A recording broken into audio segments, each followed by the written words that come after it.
So this is it, the Cannes Yachting Festival 2019, where this beautiful beast is being launched as its world premiere.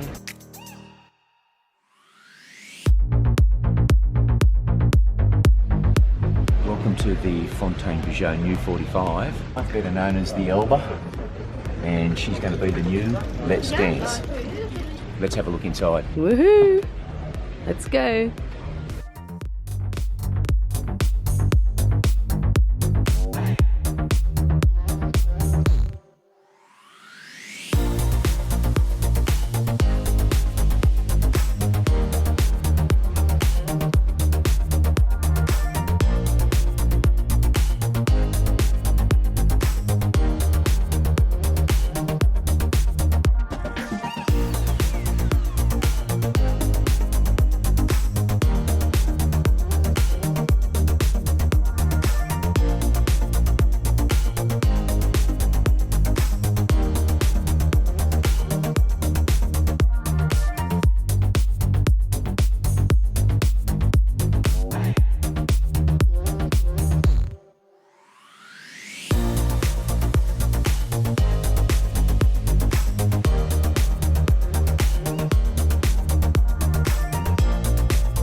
One of the biggest controversial things about the new Elba 45 is the layout of the galley here.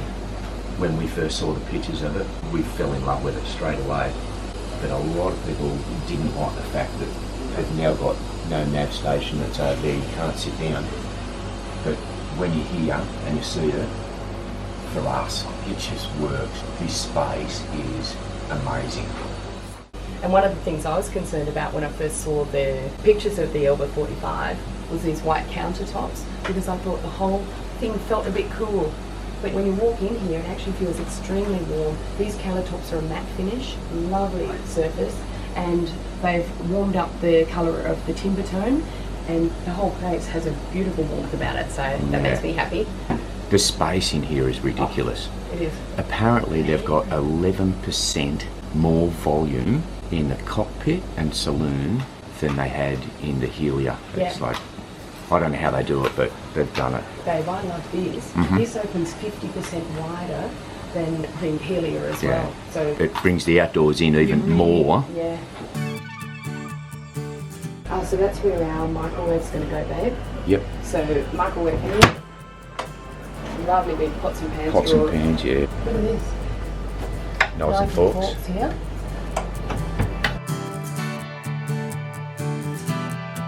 Plenty of cupboard space. Lots of cupboard space, actually.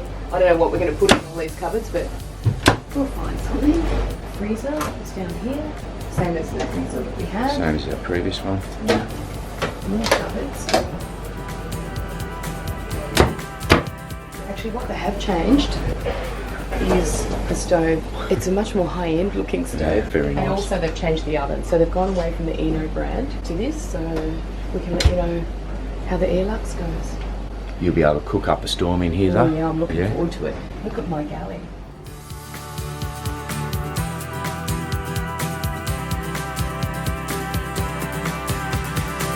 Let's go down to the master cabin. That's where it's all at. Let's have a look at it. Look at this. This is crazy. Yeah. Space here. Yeah. And all of this is storage, honey. Yeah. There is dead set storage everywhere. Yeah. We're not going to be able to fill it up. Yeah. We'll manage.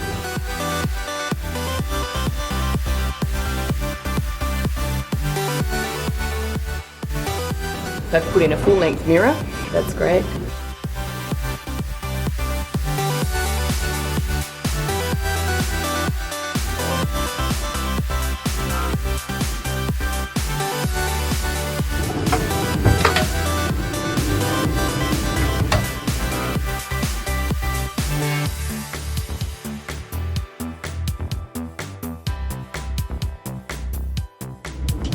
bathroom is unbelievable.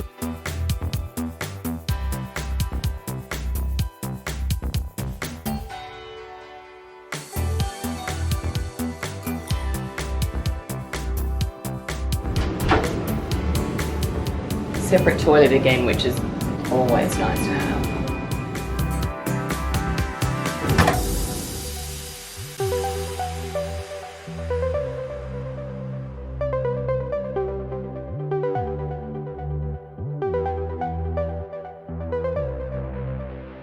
The only thing that's missing for me in terms of storage is there's no full length hanging, but I'll adapt. I think we'll just live with it, huh? Yeah, we can live with it. Hey, there you go. We've just run into these guys. Introduce yourself again. Yeah, Graham and Lisa from Sydney. Hi. Thank you so much for tapping us on the shoulder and saying hi, guys. Hope you don't mind if this ends up on YouTube. You're not being chased by the police or... You're on the run. Oh, good. We've been following you ever since you started. So. Love that, mate. Thanks very much. Love your support. One of the things that they've done on this boat to improve the ventilation on the guest side is to open up this area behind the couch. So not only is there more ventilation, but there's a lot more light down on the guest side of the boat. And also, of course, headroom. It's fantastic. So we'll have a look at the starboard side, which is the guest quarters. Once again, you've got the walk-around beds, bathroom, 2 cabins on this side and 2 bathrooms. Very comfortable. And just the colour scheme and the comfort level just looks beautiful. It's very warm once again. Some fantastic storage for your guests, all the way down to the floor. Something we're probably not super wrapped in, but you know, again, it's such a minor thing, is that you got your control panel down here on the starboard side, whereas we're used to having it up the top where we can pretty much see it. I look at it all the time. Just going to have to get used to come down here every now and then and looking at that. Washing machine. This one hasn't got a washing machine, but that's where it goes. Nice big space again. This is the other cabin. Once again, a walk-around bed. Really fantastic the way they design these boats. Storage again. Any guest would be happy to be in here. Same bathroom as the stern bathroom. Really nice.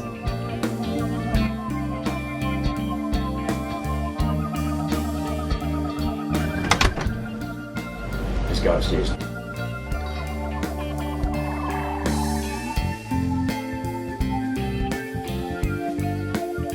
You could easily fit 10 people up here. Yeah, and then some. And you've got a dance floor.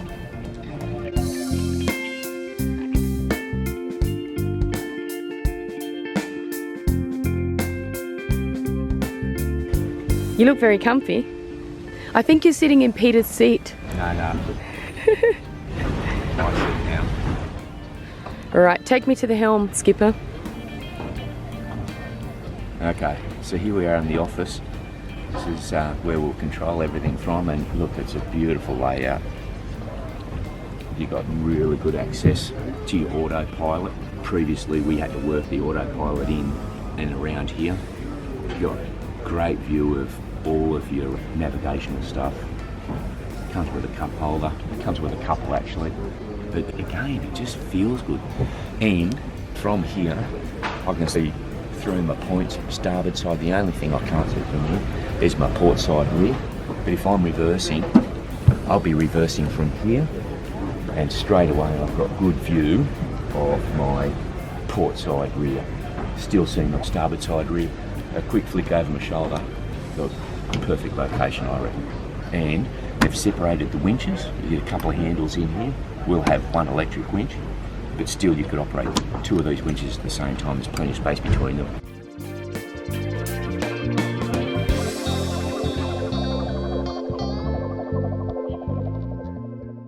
Six clutches at the helm this time round. The big difference is that they bring the topping lift back, whereas on our Lucia we had to do all that work at the mast, so that's really nice. You got your main, your 3 reefs, your topping lift, and Jenica, I'd say. Jenica halyard. So that's really nice. Before we had to change that out. We had the clutch at the mast, that's right. We only ever had 4 clutches here. The difference is you've got the 3 reefs, the main, Jenica and topping lift. Beautiful. And you've got your main sheet, Traveller, and your Genoa. Nice tidy bag for your lines. Yeah, I actually think that'll be easier to manage than the one we had.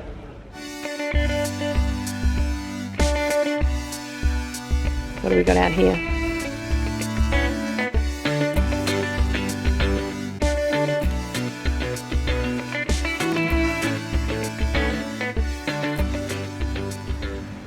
Love these seats. They come in 3 positions. All the way down, slightly up. And they actually feel really sturdy. Big window behind us.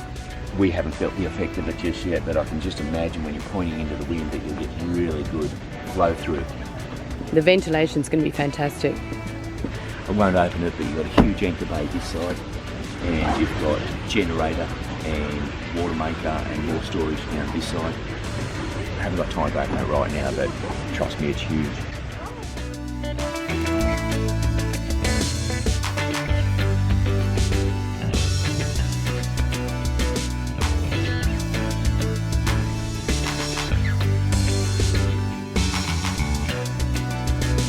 I love these flat decks that FP do so well.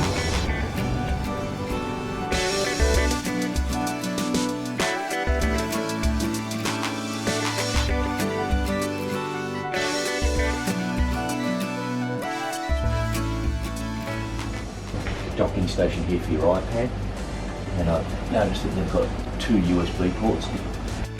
A nice little spot to whack your iPad.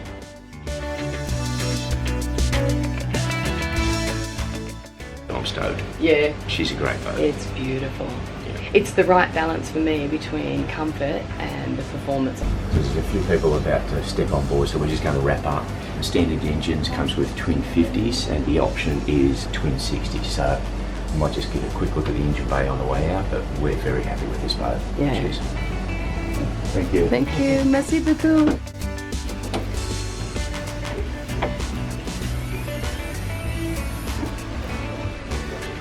So that's the 60 horsepower Volvo with the turbocharger on it. There's been a little bit of talk about whether the turbo's going to be better or not. I don't really know. We always go with the upsized engine. Plenty of space down there. Got the additional battery on this one. I'll probably put a little bit more on with up-spec solar as well.